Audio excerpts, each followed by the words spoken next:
They said Clara Mayfield never left her house after the last grave was filled. 3 children, 3 stones, 1 mother, still listening. In the heat-stilled town of Hollow Creek, Mississippi, the widowed woman kept to shadows and silence, speaking only with pen and paper, not to the living, but to the ones she'd lost. She wrote letters, tucked them beneath the floorboards, addressed them to the dead, and one day the dead wrote back. What began as grief became obsession. What answered her letters was not memory, but something else entirely. Clara Mayfield did not cry at the 3rd funeral. The pastor's words floated above her head like steam off wet cotton, distant and useless. She wore the same black dress she'd worn for the 1st and 2nd, a dress that had grown looser around the shoulders, threadbare at the sleeves, as if it, too, had tired of mourning. The boy's name was Elijah, barely 7 when the fever took him, mouth foaming, eyes wide with a question Clara never knew how to answer. She watched the casket lower into the earth with a hollow sort of stillness, her hands folded neatly as if holding something that might break loose. By the time the dirt had been packed and the neighbors had gone, Clara remained, not praying, not whispering, just watching the wind stir the grass above her sons and daughter, now lined up in death like pews in a chapel. That evening, after the sun dropped like a stone behind the hills, Clara sat at her old writing desk, the one James built before the war took him. She dipped her pen in ink, stared at the blank page, and began to write, not to God, not to kin, but to Elijah. My sweet boy, she wrote, the script clean and precise. Tell me you are warm, tell me there's light, tell me something, anything, because I am so afraid you are alone. She folded the letter with care, sealed it with wax, and placed it beneath the crooked floorboard under her bed, the same board that had creaked every night when Elijah would sneak in barefoot after a thunderstorm. Clara did not expect an answer. Grief makes mad women of mothers, and she knew it, but the silence of the house begged to be filled, and paper, unlike people, never turned away. That night, she dreamed of wet soil and tiny fingers brushing her ankle. When she awoke, there was mud on the floor. Not much. Just enough to make her pause before sweeping it away. Clara didn't open the letter at first. It was there when she woke, tucked neatly on her nightstand beside the oil lamp, her own name written in a careful hand that didn't belong to anyone living. Mama, it said in soft, looping script. No envelope, no stamp, just a folded piece of yellowed paper that hadn't been there the night before. She stared at it for hours, her knuckles tight around her teacup, watching it like it might move on its own. The sun slid high and low before she dared touch it, pinching it by the edge like it might burn her.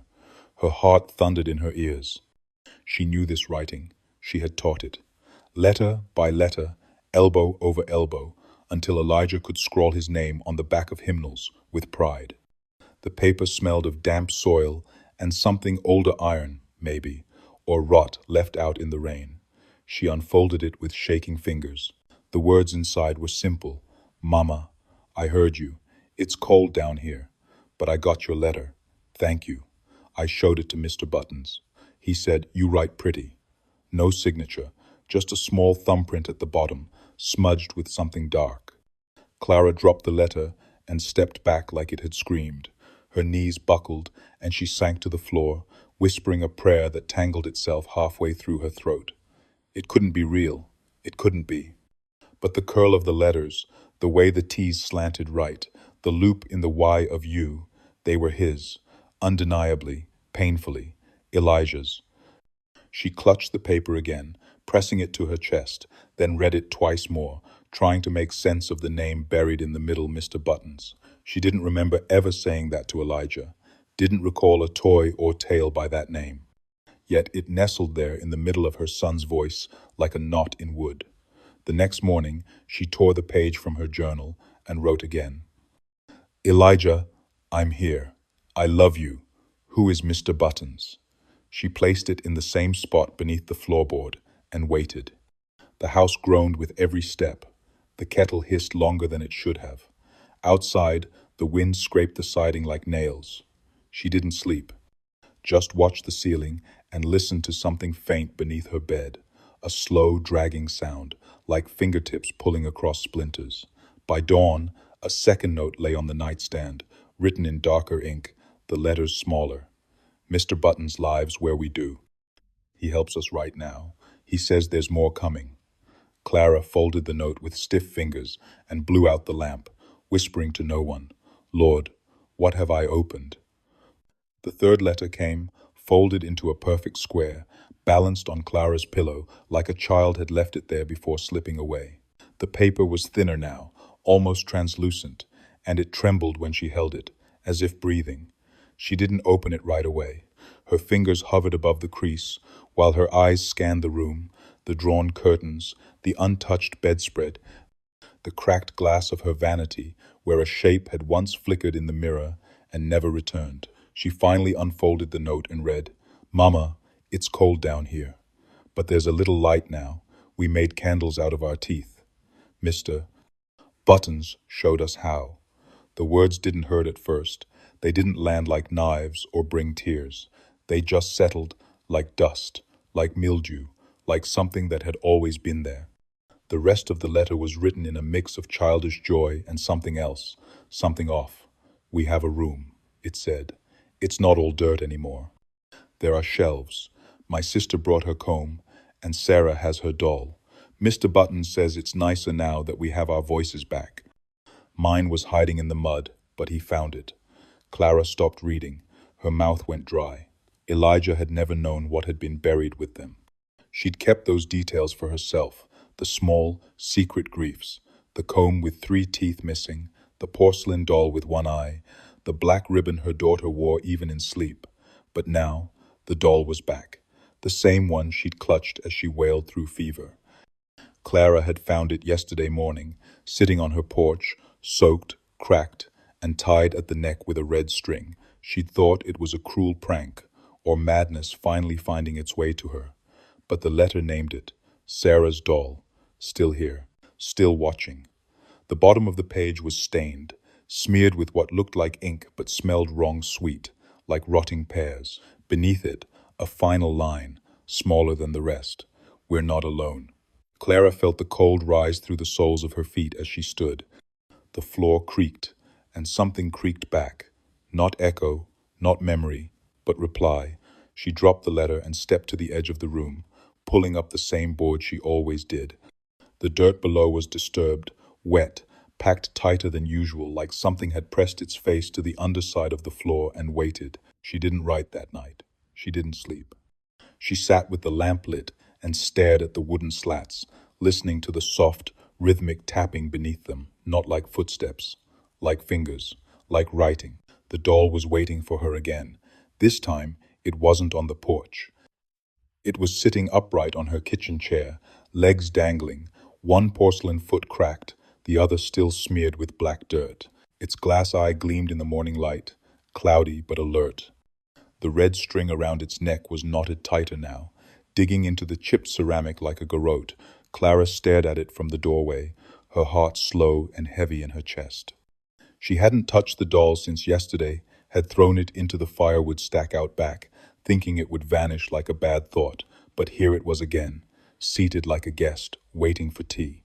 She approached it cautiously, knuckles white around the handle of her cane. The doll's head was tilted slightly, mouth forever caught in that delicate half-smile, like it knew something she didn't. On its lap, folded into a square so precise it seemed surgical, was another letter.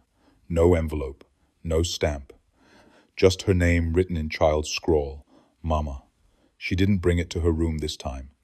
She read it right there, standing in the kitchen, with her feet planted wide and her breath shallow. Mama, we like writing. It makes the dark feel smaller. Sarah says she can braid your hair again when you come down. Mr. Buttons gave us a bell to ring if we get lonely. A bell. Clara's stomach turned.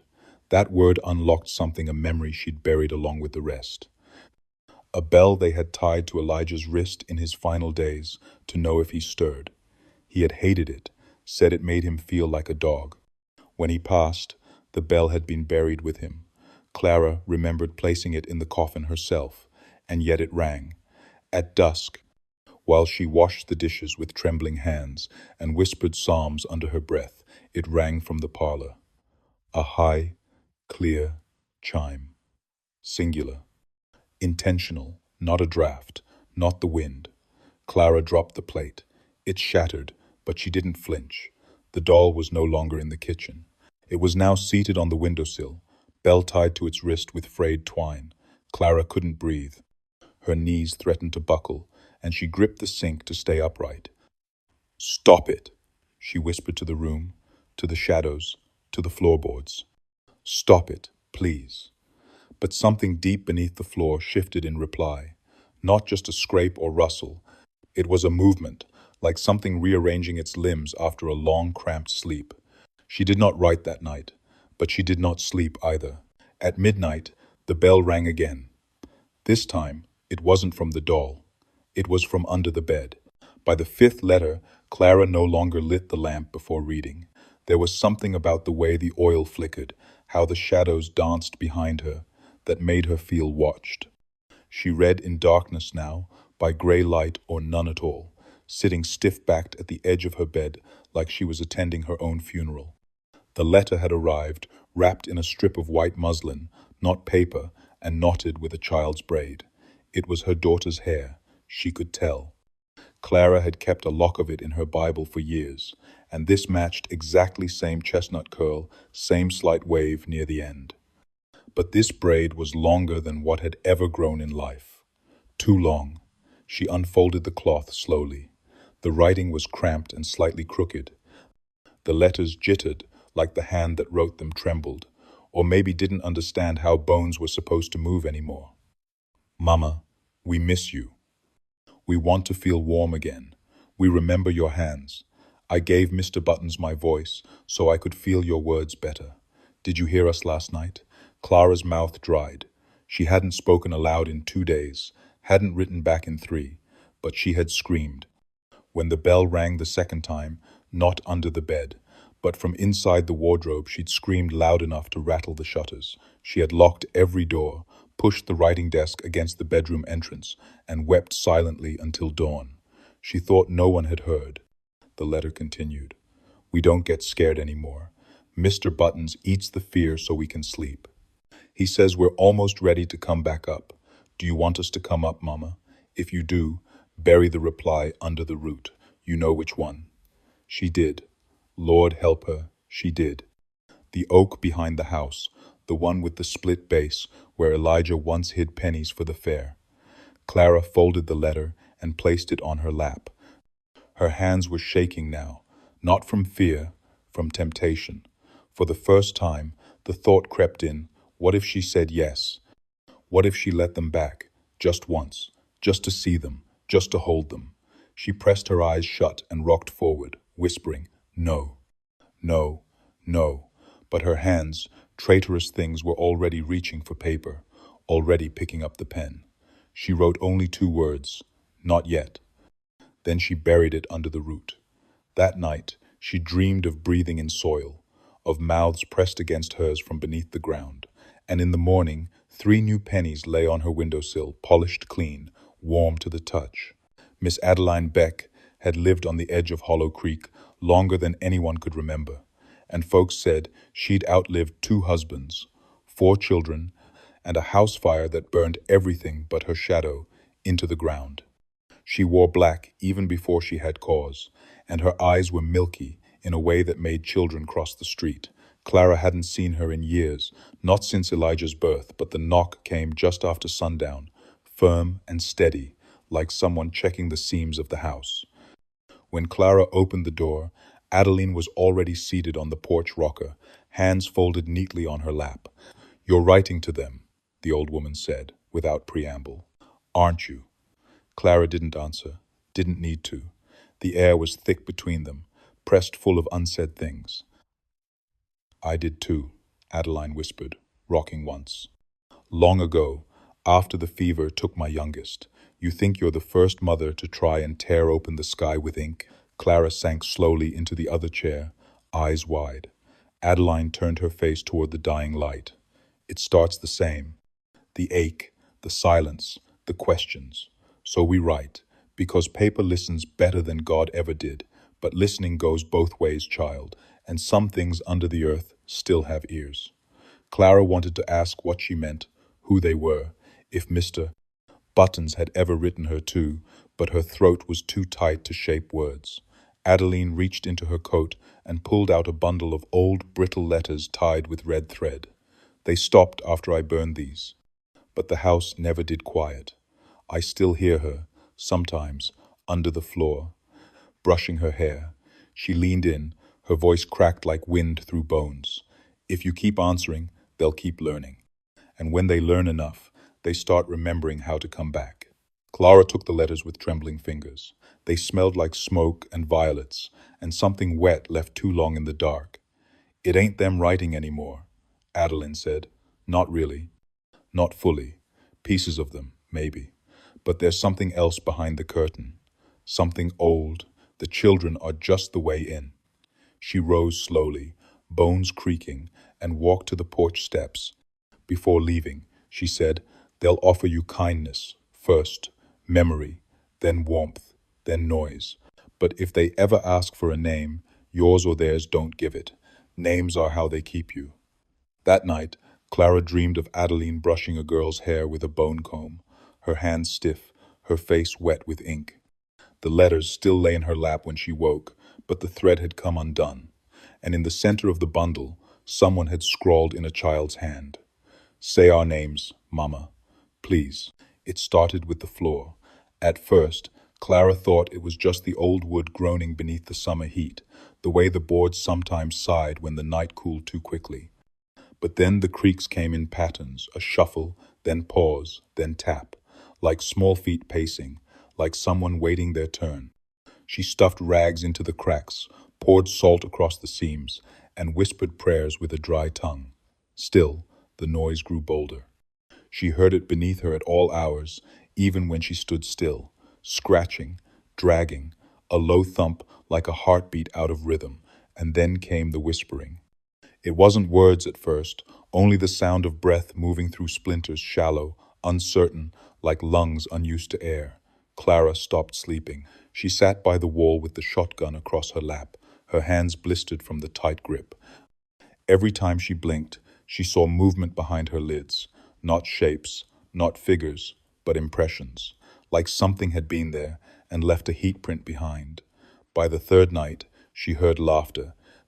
It was faint, distant, but unmistakable, the shrill burst of a girl's giggle, followed by the softer chime of a boy trying not to laugh too loud. It was Elijah's laugh, and Sarah's, twisted into something a little too smooth, too slow, as if played on a warped record. Clara pressed her ear to the floor. Breath caught. For a moment, there was silence. Then clear as a hymn came a knock, 3 times. Hollow, patient, from underneath. Clara flung herself back, heart slamming, but the knocking continued. Not frantic, not violent. Just steady, like someone politely asking to come in. That night, she didn't write. She didn't even light a candle. But still, another letter arrived not on her nightstand, but beneath her pillow, damp and warm like it had been held by living hands. Mama, it's crowded. More are coming. We don't like them. They make noise when they crawl. Mr. Buttons says the walls are thin now. He says you'll hear us better soon.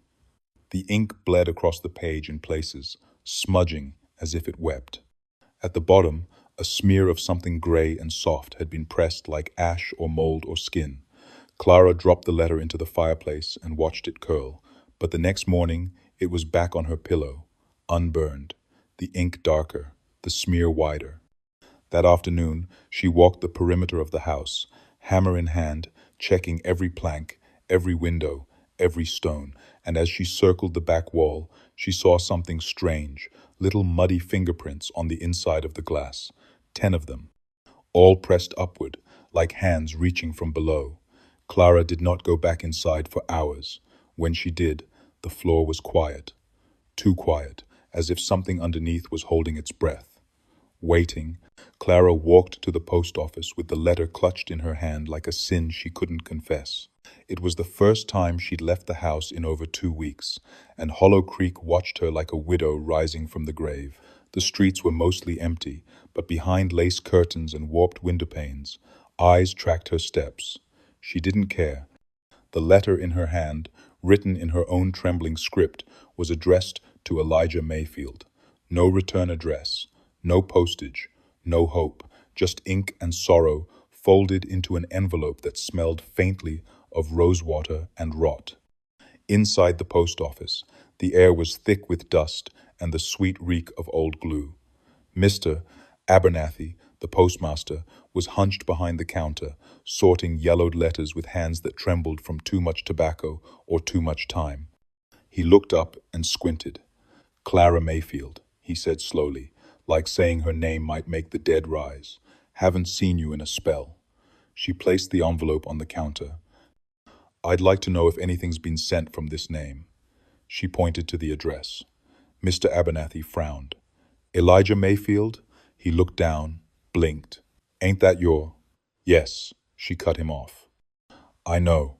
I just want to check." He took the envelope reluctantly and flipped through his ledger, thick with the silence of 100 other forgotten names. "Nothing's come in. Not under Mayfield. Not from anywhere nearby." "What about unmarked letters?" she asked. "No stamps, no postmarks. We don't accept ghost mail, Clara," he said with a weak attempt at humor. She didn't smile. "Can I see the dead letter drawer?" His face shifted, not startled, but something quieter, something like pity. "Ain't nothing in there you'd want." "Let me see." With a sigh, he walked to the back room. When he returned, he placed a small wooden box on the counter and opened it with a rusty key. Inside were letters with no names, no origins, no destinations, just blank envelopes, yellowed pages, sometimes drawings from children, no one claimed. Clara rifled through them with a sick urgency. Her hands moved faster the longer she searched, until she found one that stopped her breath. A folded scrap of linen, not paper, tied with a braid. Her daughter's. Again. But she hadn't written this one, and it wasn't hers to find. She looked up at Abernathy. "Did someone drop this here?" "Came in last week." No one saw who left it. Clara opened it with numb fingers. Inside, scrawled in that crooked, creeping script, "We're learning the roots. Mr. Button says soon we won't need stamps." Just names. Clara fled without another word. Behind her, the door creaked closed on its own, and inside her pocket, though she hadn't placed it there, was a second envelope addressed to her in a hand she hadn't seen since her firstborn was learning to write. Clara didn't open the new letter right away. She left it on the mantel beside the framed tintype of her children, where the fire couldn't reach but the warmth still touched. The envelope was heavier than the others, as though something inside pulsed with breath. Her name was written across it in perfect cursive, not a child's hand this time, but something older, something practiced. She waited until nightfall to unfold it. The house was quiet, though it never truly was anymore.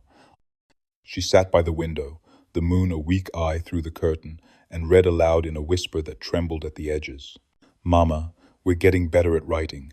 Mr. Button says we can take turns now. It's like school, but colder.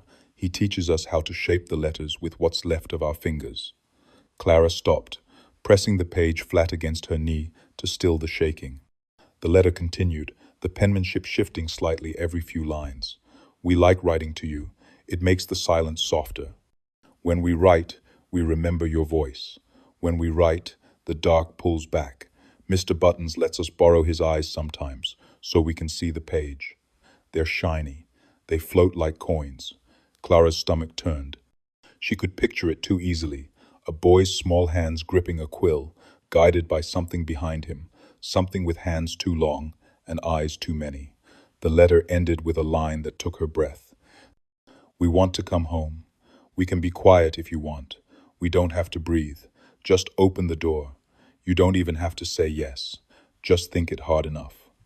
Clara folded the letter with care and tucked it into the Bible on her nightstand, placing it between Psalms and the page where Elijah once traced the words with his fingertip during a storm. She sat in silence for a long time, staring at the wall, listening. The tapping beneath the floor had stopped days ago. Now, There was only the sound of paper shuffling, fluttering as though 100 letters were being sorted just below her feet. That night, Clara dreamed of a schoolhouse with no walls, only soil and bone. Children sat in rows, their faces slack, their hands clutching pencils made of teeth. At the front of the room stood a tall figure in a tattered mailcoat, buttons for eyes, his mouth stitched shut with twine. He nodded once, and the children turned to look at her. All at once, Clara woke with her pillow damp, her fingers ink-stained, her lips moving. She didn't know what she'd been saying in her sleep, but she knew what it meant. She was starting to answer, not with letters, not yet, but with thought. And thought was invitation. The ink on the next letter never dried.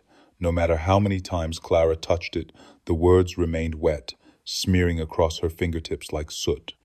She had laid it out on the table by the window, hoping the sun might finish what it started.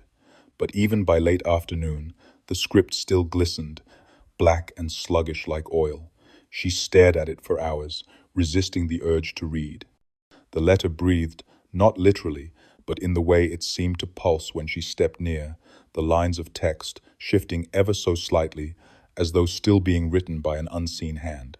When she finally gave in and peeled it open, the words bled onto her palms. "We found your voice," it said. "You dropped it when you stopped reading to us." Mr. Buttons gave it back. "It sounds the same, but slower. We've been practicing with it." The next part was different. It wasn't written in any hand she recognized, not Elijah's, not Sarah's. The letters were thinner, jagged, curling at the ends like claws. "She let me borrow her mouth. It's a nice mouth. I'll keep it warm." Clara dropped the letter. The ink smeared across the table like blood. She tried to wipe it up with a cloth, but it spread instead of fading. Even when she scrubbed with lye and water, the dark stain remained, soaked into the grain of the wood, like it had always been there. That night, the house changed. Not loudly, not suddenly, but with a quiet shift, like furniture nudged when no one is looking. The floorboards felt uneven. The corners stretched longer. Her reflection in the window lagged a half-second behind. And the ticking of the clock slowed until the space between each tick felt heavy enough to step into. She did not write back. She did not speak. But the next morning, the mirror in her bedroom bore a message, not etched, not written, but fogged into the glass, as if something inside had breathed it.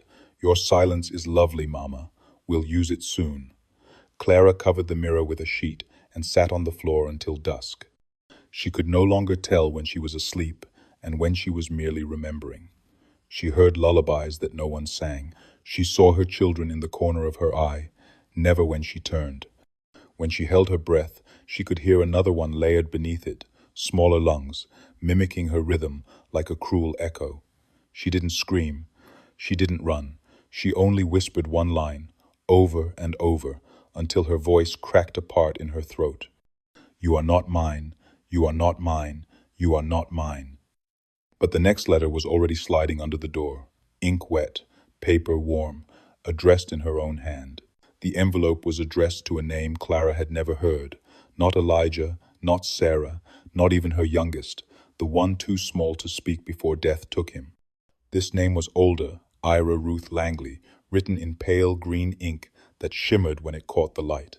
There was no letter inside, only a page torn from the back of a hymnal, crumpled and smelling faintly of damp lye and crushed violets. Clara unfolded it with stiff fingers, and as she did, something rustled beneath her floorboards, a shift like someone settling into a rocking chair just below her feet. The paper was blank. At first, then, as she held it to the light, words began to bleed through the fibers, not written in ink, but in something darker, something that dried too fast. The script was jagged and sharp, and though the grammar faltered, the message was clear. "I'm not yours, but I remember the voice. She sang in my ear when the flood came. I still got water in me. Can you dry me off, Mama?" Clara staggered back. She had never spoken this name, had never known it, and yet it sat on her tongue like a forgotten song. Ira Ruth Langley. She didn't know where the girl was buried, or if she was buried at all. But something in her bones whispered that the name belonged to Hollow Creek, to this land, to this rot. And now it had reached out to her, asking to be claimed. She burned the letter without hesitation. But the next day, she found 3 more beneath her pillow, each addressed to different names. None of them her children. One was scrawled in a shaking hand, Judith Ann Griggs. Another was childlike and messy, My name is Eva. The third had no name at all, just the words, Pick one, will be whatever you miss most. Clara locked the front door and pushed the dresser in front of it. She boarded the windows, stuffed linens in the cracks, but still the letters came. They slid from behind books, curled up inside the stovepipe, pressed against the inside of her mirror like condensation. She buried them in the woods, tied them to stones, and sank them in the creek. Still, they returned. The house was no longer hers. It breathed with unfamiliar lungs, and every time she blinked, something shifted in the corners. Then one night, she heard the voice, not a whisper, not a laugh, but a full word spoken from behind the bedroom wall, Mama. But it wasn't Elijah's voice, not Sarah's, not even close. It was deeper, hungrier, slower, as if whatever spoke had only just remembered how a throat was supposed to work. Clara clutched her Bible and wept, and somewhere beneath her bed, the floorboards sighed like someone crawling toward the sound. Night in Hollow Creek thickened like syrup, slow and heavy, and Clara sat at her writing desk with every lamp extinguished, clutching the latest envelope between trembling fingers.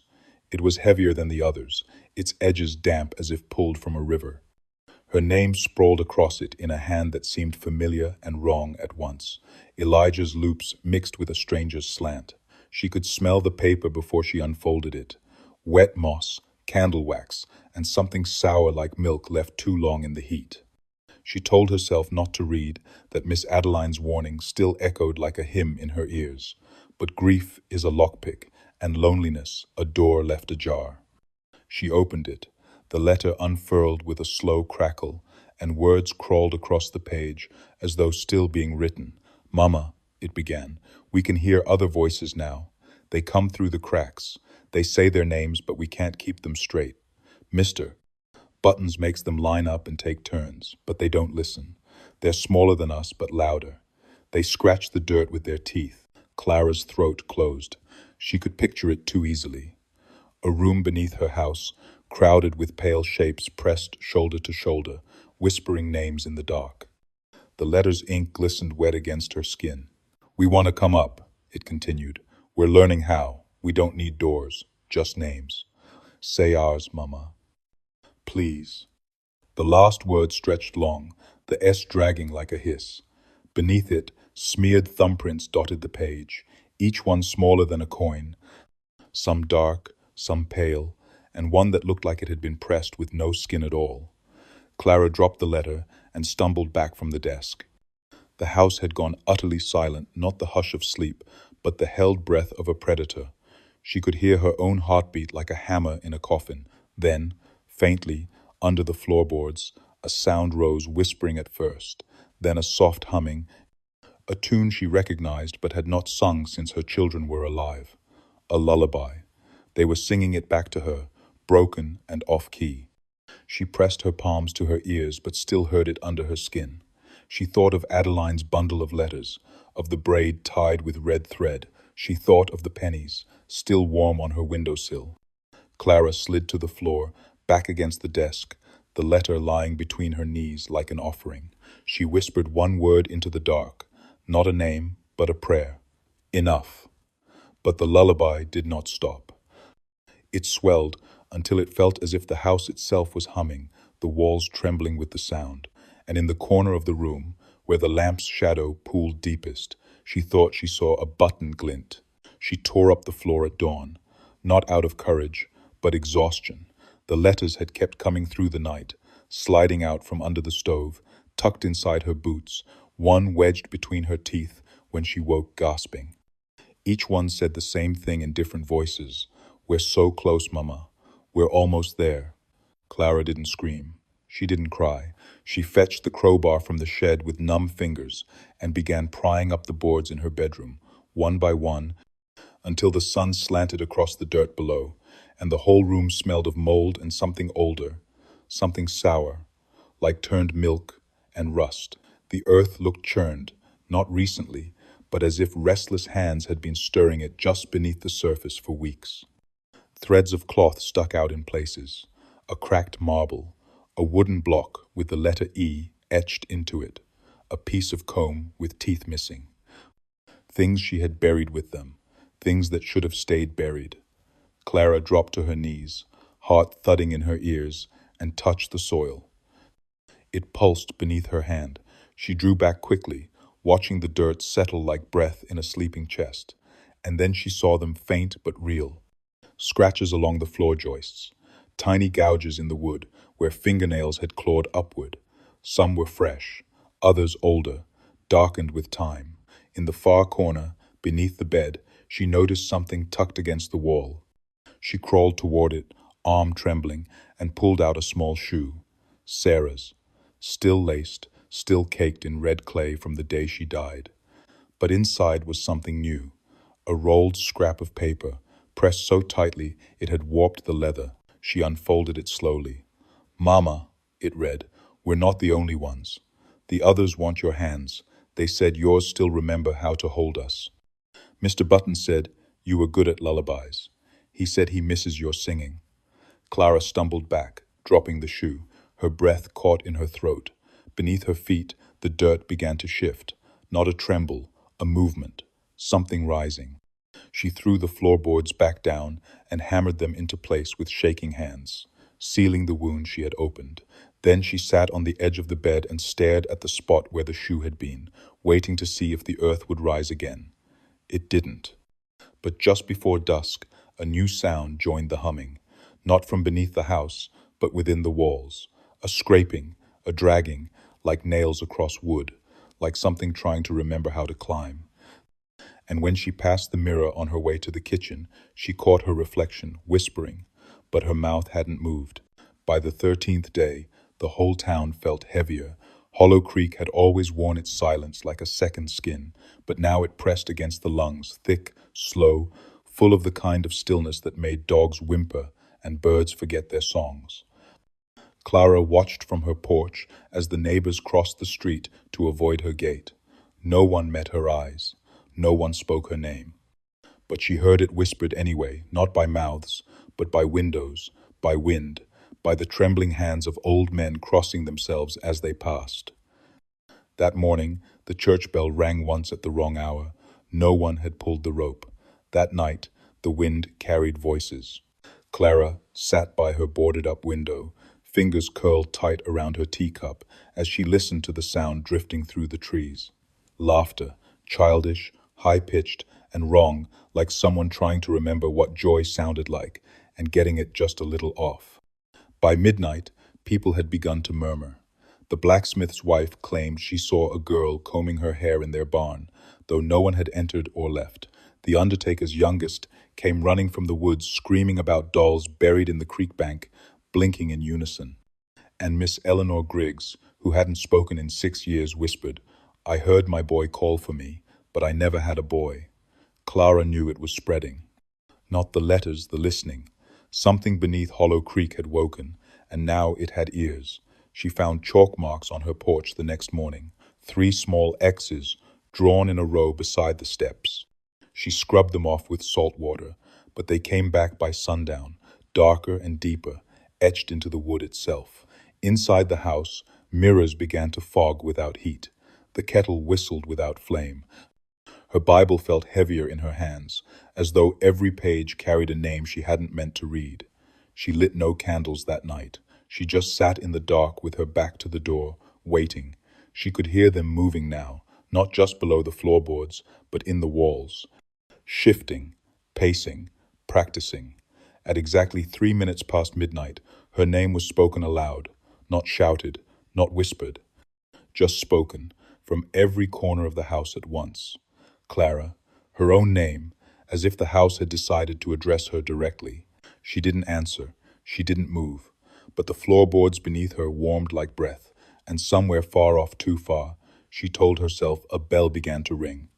One slow chime, then another, then silence.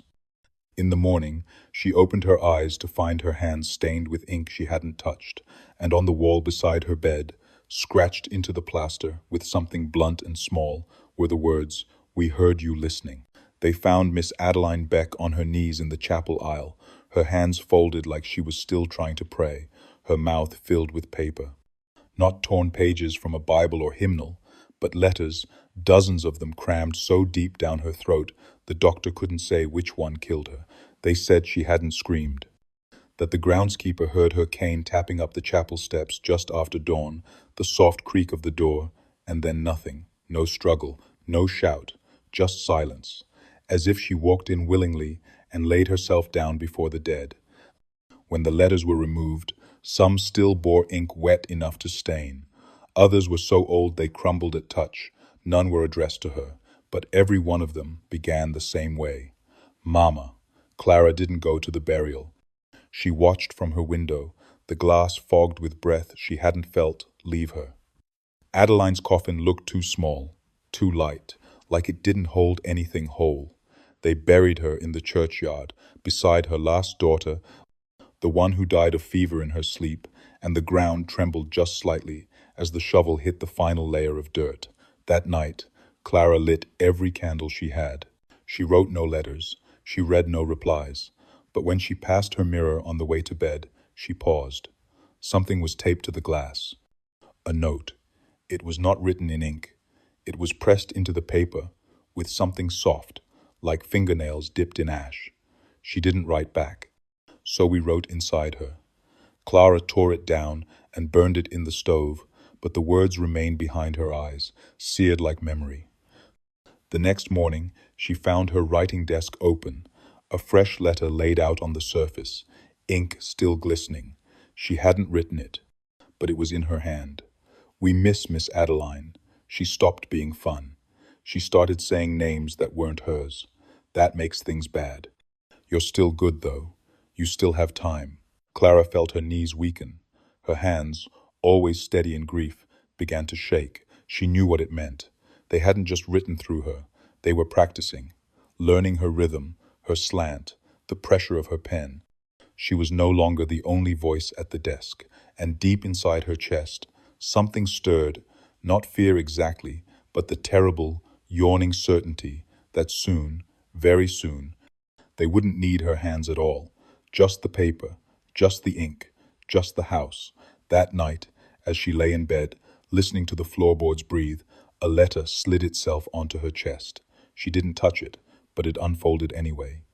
She never saw it move, but the final line burned its way into her thoughts like a prayer. "Your mouth is next." Clara wrote her first lie in the dark. The ink barely dried before she folded the page and slipped it beneath the floorboards, careful not to look too long into the space below. She couldn't see it anymore, not clearly, but she could feel it. A thinning of the world, as though the dirt had been pressed flat by too many small bodies lying too still. The letter was short, written in a hand steadier than she felt. "I'm coming soon," it said. "Wait for me." She sealed it with a ribbon from Sarah's old bonnet and left it where the others had gone. Then she sat by the hearth and waited, counting the cracks in the ceiling beams, trying not to hear the laughter in the walls. The reply arrived before dawn, not beneath her pillow, not folded into her teacup or slid under the door. This one came in the mirror. It appeared as fog, curling across the glass like breath from a mouth that never cooled. The words formed slowly, one stroke at a time. "We knew you would." Clara stood frozen as the mirror pulsed with heat. Her face was gone from the reflection. In its place stood three shapes, childlike, but not children. Their outlines were soft at the edges, blurred like charcoal smudged by shaking hands. Behind them, something taller, watching. Its eyes weren't eyes at all, but buttons. The mirror shattered without sound. When she looked down, the ink had begun to run from the corners of her mouth. That evening, Clara tried to pray. Her words caught in her throat, sluggish, as if each syllable was being translated first. She made it halfway through the Lord's Prayer before her tongue twisted mid-word, forming something that wasn't English, not Latin, not anything she had ever learned. The fireplace crackled, the walls leaned in, Her Bible pages fluttered open on their own, the spine bending backwards until it split. In the center lay a new letter, bound with her own hair. The writing was messier this time, and yet more deliberate. We tasted the lie, Mama. It was sweet. We want more. She burned the letter. The stove groaned. Outside, a dog began to howl, long and mournful, cut off mid-breath. Clara stepped outside for the first time in 3 days. The air was heavy. A stillness clung to the trees, and the leaves no longer rustled. They listened. Every window in Hollow Creek had gone dark. The chapel bell swayed gently in the breeze, though no wind touched the steeple. And in the dirt near her front step, someone had written a single word with a fingertip dragged through mud. Soon, Clara turned back inside. She washed her hands until they bled, but the ink did not come off. The letter came with a map. It was drawn in charcoal on the back of an old receipt, the kind Clara hadn't seen since her husband's mercantile was still standing.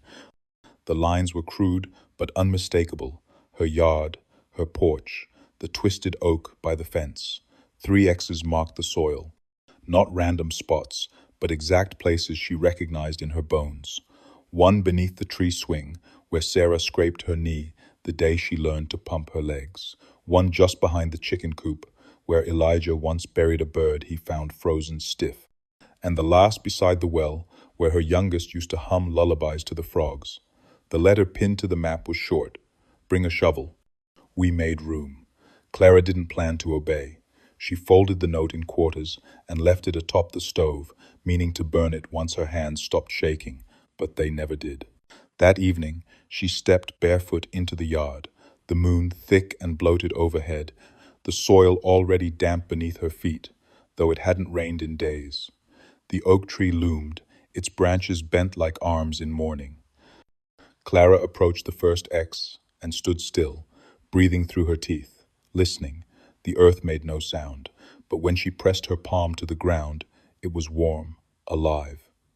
Without knowing why, she returned to the shed and fetched the spade. Not the good one, but the rusted one, with the cracked handle and the blade chipped from old stones. She dug with her eyes half closed, like sleepwalking. The dirt parted too easily. No roots, no rocks. Just soft soil that opened with each stroke like it had been waiting. 3 feet down, her shovel struck something hard. Not wood, not stone. A shape. She dropped to her knees and brushed it clear with her fingers.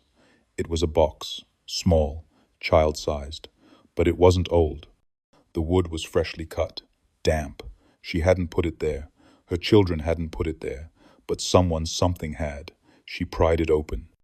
Inside were toys, a single marble, a cracked doll's head, a ribbon she hadn't seen since Sarah's coffin was nailed shut. And beneath it all, a note. "We kept our promise. We stayed quiet. We just needed a place to wait." Clara stumbled back, hand over her mouth. The wind picked up, then sudden and sharp scattering leaves in a spiral. And when she looked up, the other 2 X's were already dug, the dirt mounded neatly to the side. She hadn't touched them. No one had. But they were waiting, open like mouths.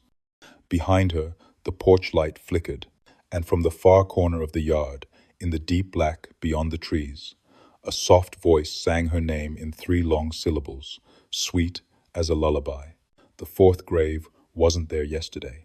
Clara would have noticed it, sat too close to the house, right at the base of her bedroom window, where the lilies once grew. No mound of soil this time, no shovel marks. Just a perfect, rectangular patch of freshly pressed earth, smooth and undisturbed, as if the ground itself had simply decided to rearrange. She stood over it at dawn, nightgown fluttering against her legs, the wind holding its breath. No note accompanied this one, no letter, no child's scroll, just the grave, silent and waiting. It was smaller than the others, not child-sized, not quite.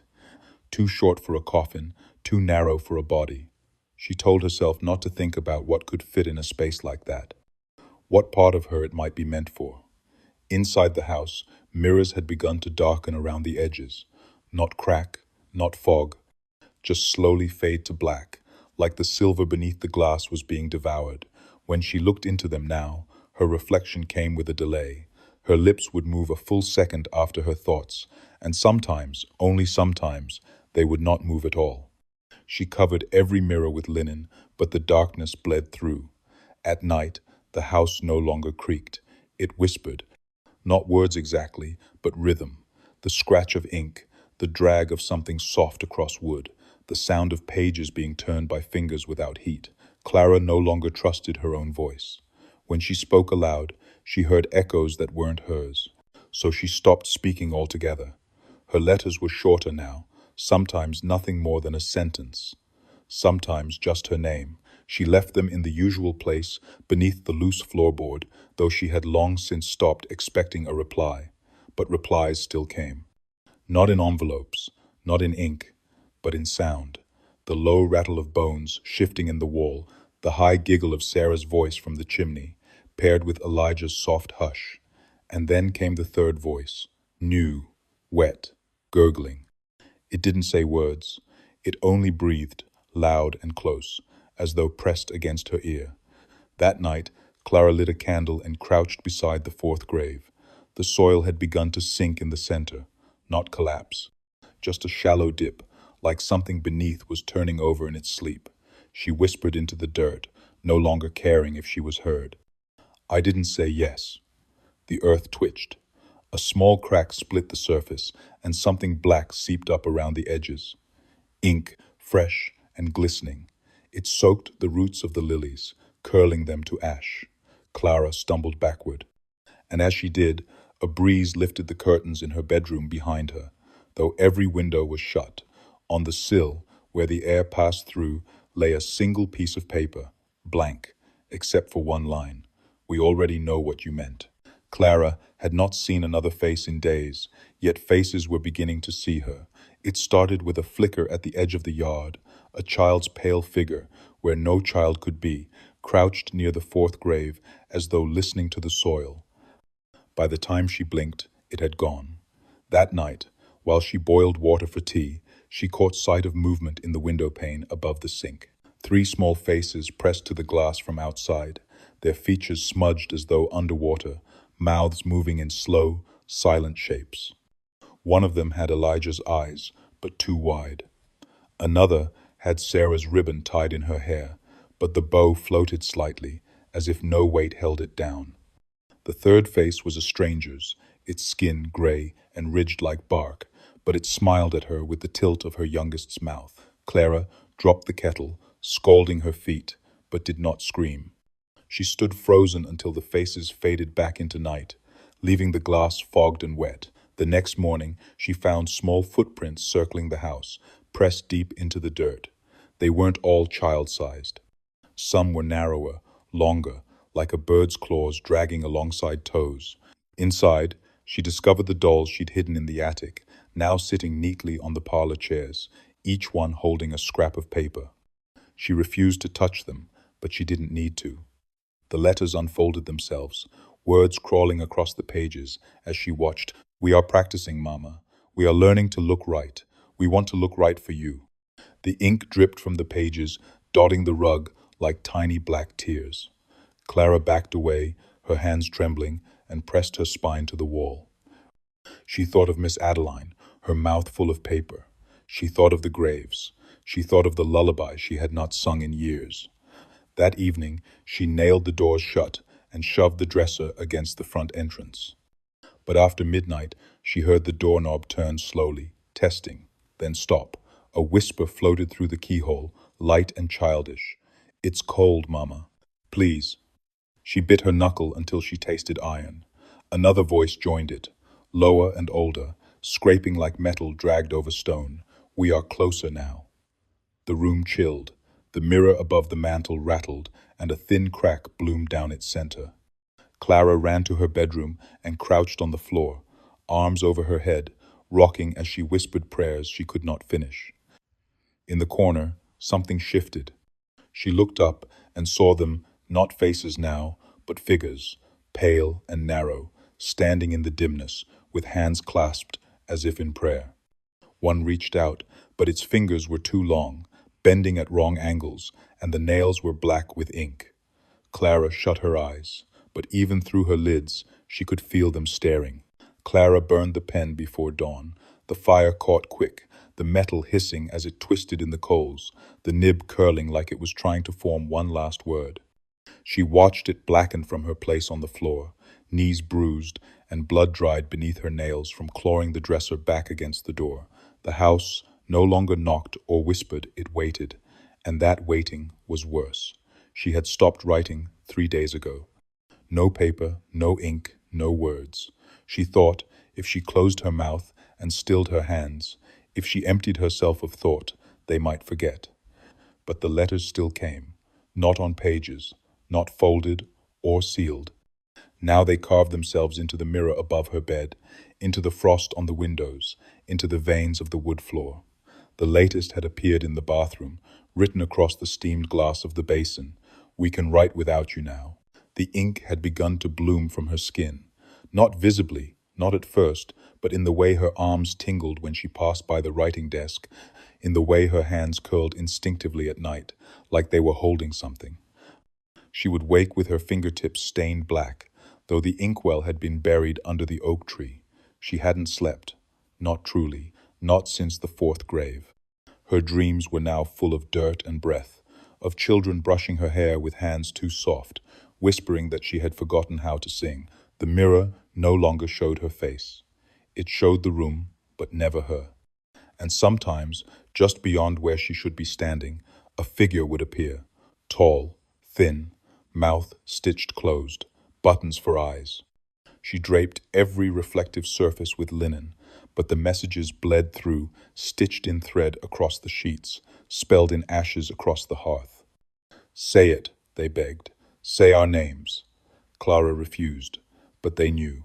Somehow they knew she remembered. The names vibrated in her teeth, pulsed in her ears, echoed in her joints.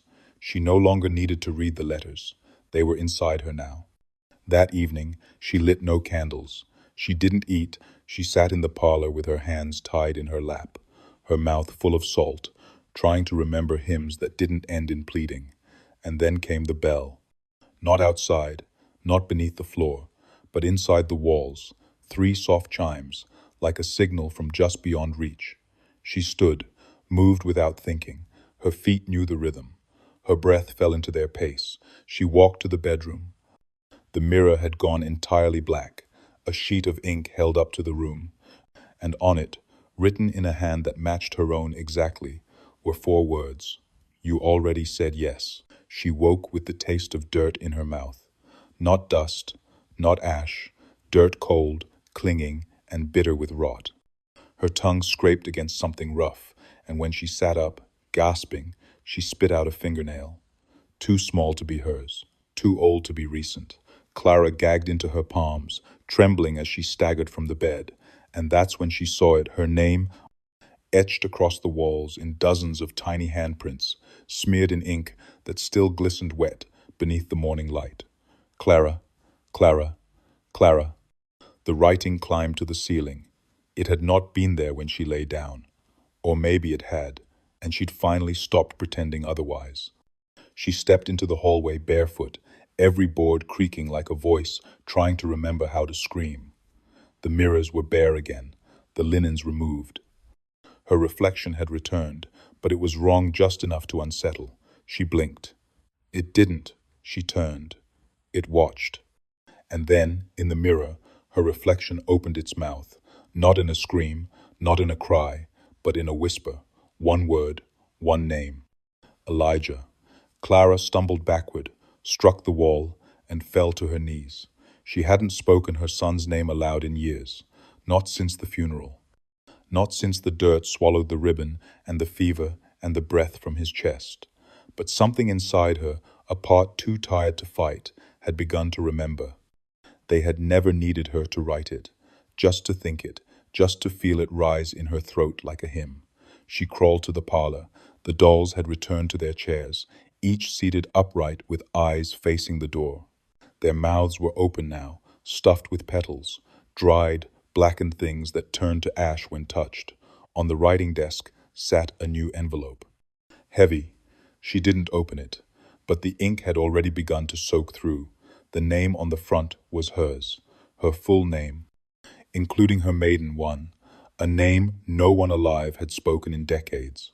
Inside was no letter, just a strip of cloth, her daughter's nightdress, torn and stained, the red string still threaded through the hem.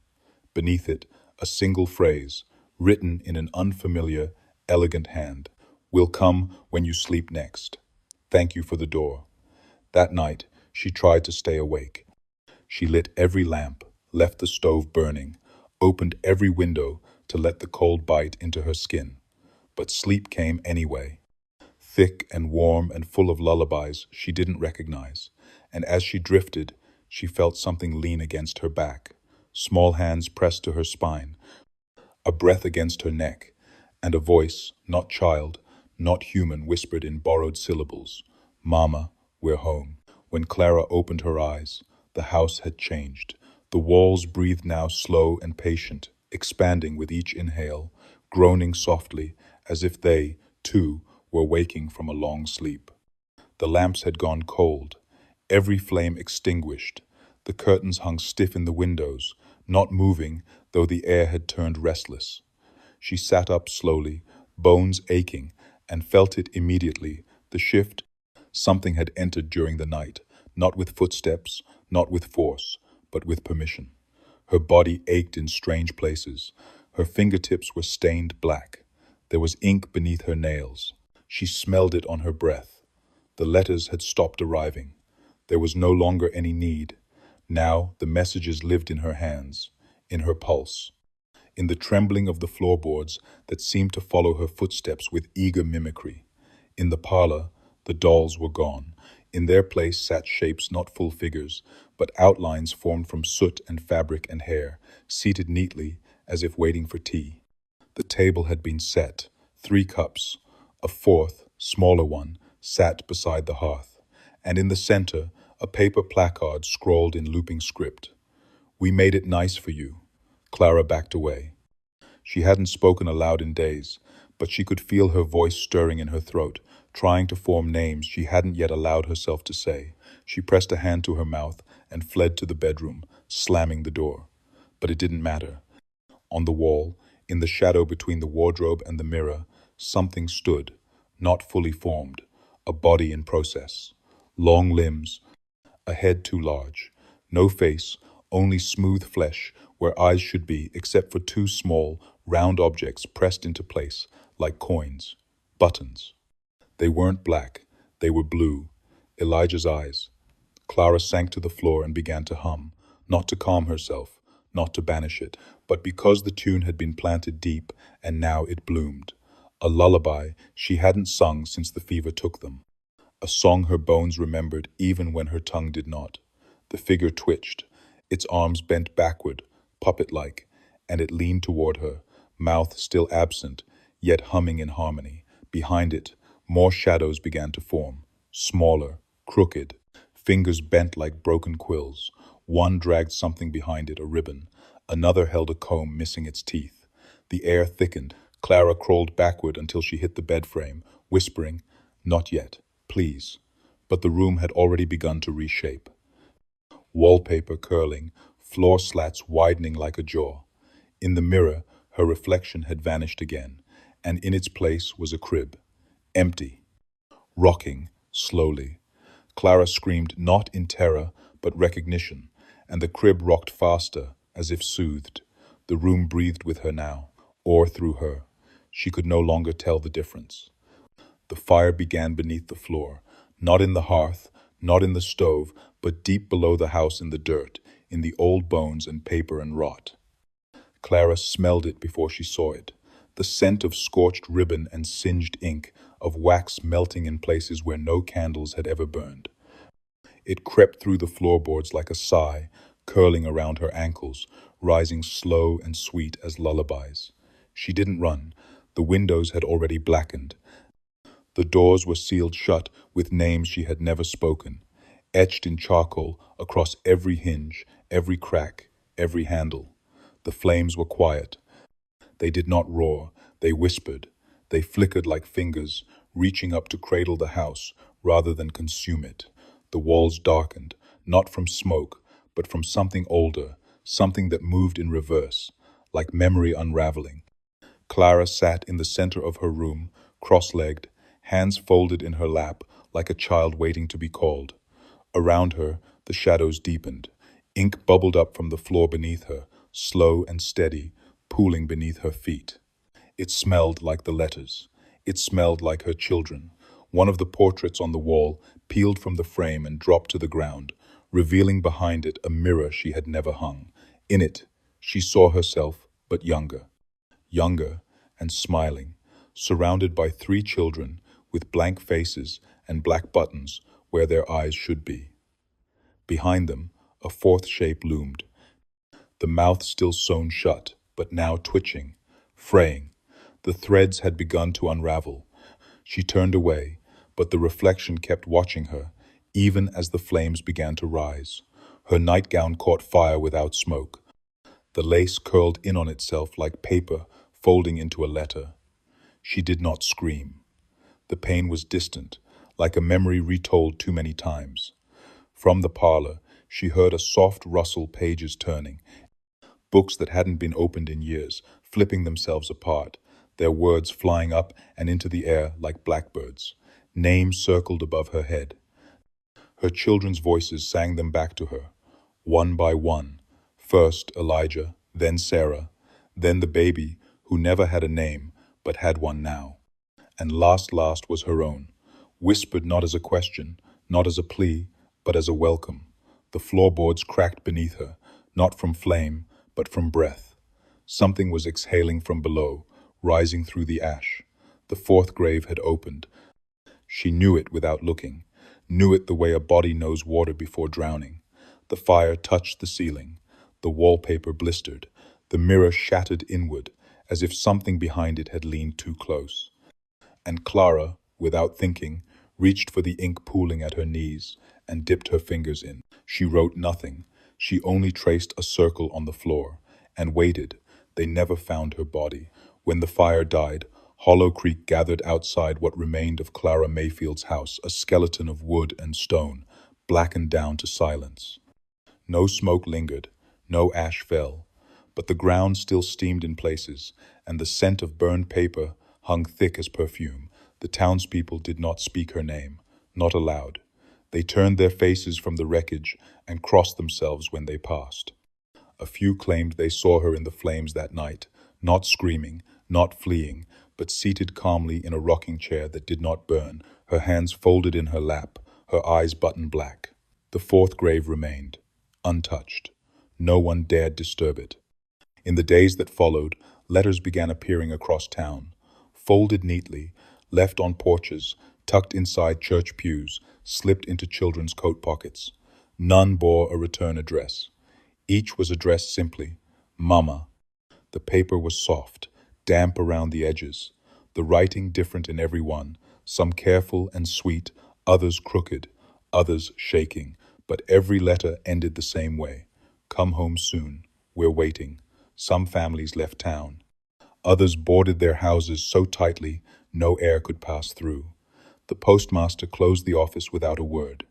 The chapel bell rang at strange hours, even after the rope was cut. And still, the letters came. A school child named Tessa Griggs was found sitting in her backyard one morning, with dirt under her fingernails and a doll in her lap no one had ever seen before. When asked where it came from, she answered, "She gave it to me. The fire lady." She said, "I looked like her, Sarah." The child would not speak again, not to anyone. A week later, a letter appeared in her desk drawer at school. "Dear Mama, my hands are better now. I don't need yours anymore. But I kept your lullaby. I hum it every night." No one claimed authorship. No one claimed the handwriting. The teacher who found it burned the note in the stove and then transferred towns before the month ended. Clara Mayfield's house was never rebuilt. Grass never grew over its foundation.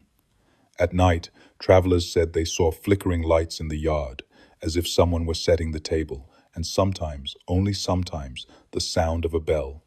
One slow chime, then another. Then a lullaby, hummed low and steady, just loud enough to follow you home. Comment the oldest town in your country. And if you want more stories that whisper long after the screen goes dark, like and subscribe to The Black Chapter.